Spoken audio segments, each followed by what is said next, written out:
Welcome back. Let's find out if we've gotten anything wrong so far. And for that, we go to the notorious PAB. Yeah, you know me. All right. It was so obvious. I had to do it. On this Zuccotti Park protest, Mike Baker, you say, isn't the bottom line that this is private property? Doesn't the owner have the right to just ask the city to remove these people? And, you know, that's kind of the rub, because if it was just a city public park, they would absolutely have that right, and they have curfews on the public parks. But this is a privately owned public space, and this company was ordered to put it there in exchange for some variances on this building that they were building nearby. And the city also required them to keep it open 24/7. So they're kind of stuck. So it's kind of an interesting thing. But moving on to You Masa. just put me in my place, didn't you? No, I was just trying to add some That was a verbal insight. spanking, PAB. No, I wasn't correcting you. I was answering your question. Oh, there you go. I'm you sensitive. didn't say anything wrong. Nothing at all. Thank you. Oh, she's nice. But Masa did some digging, and you didn't get to say this on camera, but you had mentioned it earlier, that one of the interesting things here is that Mayor Bloomberg, you know, he had mentioned that this private company that owns the park is getting pressure from Wall Street types saying, look, you got to do something, get these protesters out of here, or we're going to make things difficult for this private company. Well, Masa found out that it so happens that Bloomberg's girlfriend is on the board of directors of this private company.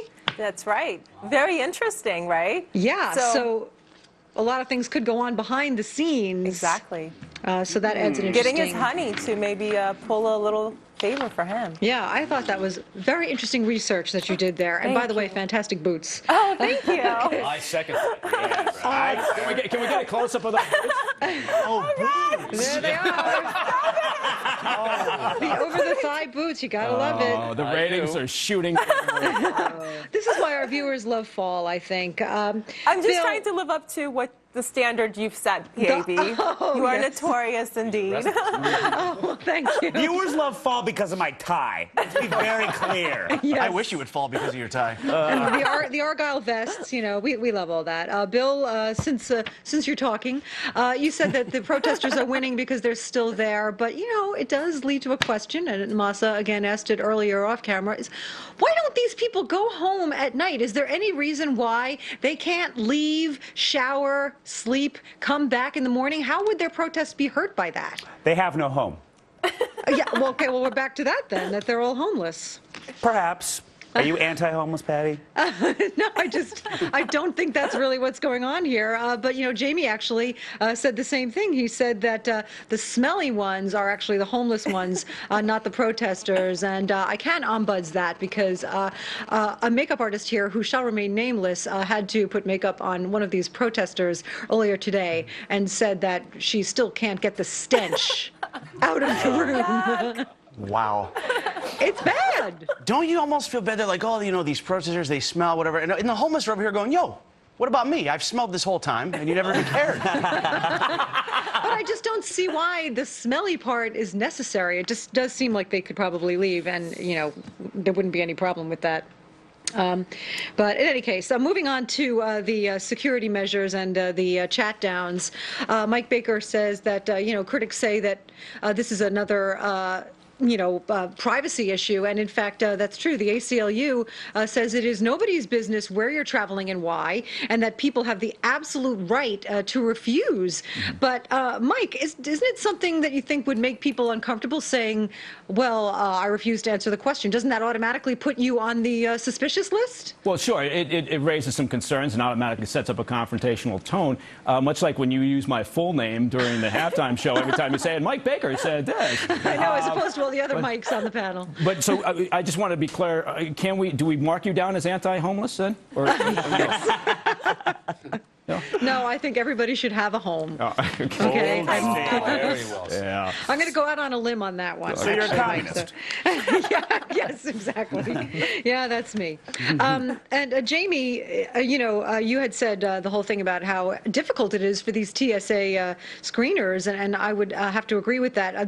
They actually say, the TSA, that they're not just listening to the answers, because you had said, like, duh, obviously the terrorist isn't going to say I'm a terrorist, but they're looking for behavioral cues. Oh, I see. First of all, I want to admit that I'm trying to tilt my head like Mike Baker. Second of all, I tilt my head like my Jack Russell Terrier. I think it looks very Seriously, professional. do we think that these TSA screeners are trained in body language? No, Like they tilting can't. of the head? Yeah. I'm serious. There's a story of a lovely lady. I fly so much, and I honestly, there's great TSA agents, there's intelligent, competent, and there's the other side that I've seen too many times. I don't know what kind of extra training they're gonna be able to give these guys. You know, they've already supposedly had all this training, and I see them making mistakes all the time. But like I said, my baby getting, you know, frisked, whatever, just for wearing a heroin onesie. Did I say cocaine diaper? She's growing up. I just don't think there's any way it's going to do anything except delay me getting on the plane. Yeah. Maza, Mike Baker also mentioned the fact that, you know, in Israel they do this, and that there is this profiling element that, you know, the civil liberties folks are very opposed to in the United States. But do you think that that's more of the direction, more of an efficient direction to be heading in rather than this kind of thing? I mean, I think it works really well in Israel. I think they're highly trained. I think it's a much smaller airport. I think they have a lot less traffic going through. It would be ideal if we could, you know, have something like that here. But like you said, I mean, the TSA people that I've come across, not so impressed. Yeah, and Chris, the point that was made about what they're going to be reading, one of the things the TSA said is that, you know, we're looking for cues such as hostility. Well, by the time you've been through, you know, the cavity search and then the chat down, aren't you maybe a cavity little bit search is not hostile? so bad, I can tell you that. Okay, well, The other stuff, yeah, that would get me angry. Unless it's a one-size-fits-all approach. all right, well, I guess that's it. I guess we're done. All right, great job, guys. I don't think anybody did actually anything wrong. Oh, I did want to say, though, Mike Baker, that it was Clark Gable. Although, Gable.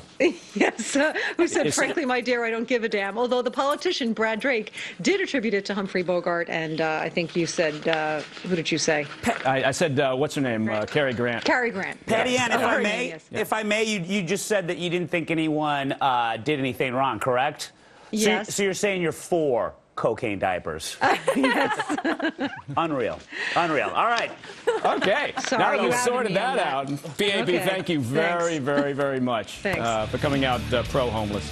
And, of course, we'll be back to insult all the other TSA employees we haven't insulted up to now. Coming up, what the heck is San Francisco up to now? My money, of course, is on some socially conservative move meant to instill even more values into an already value-filled, heavily religious citizenry.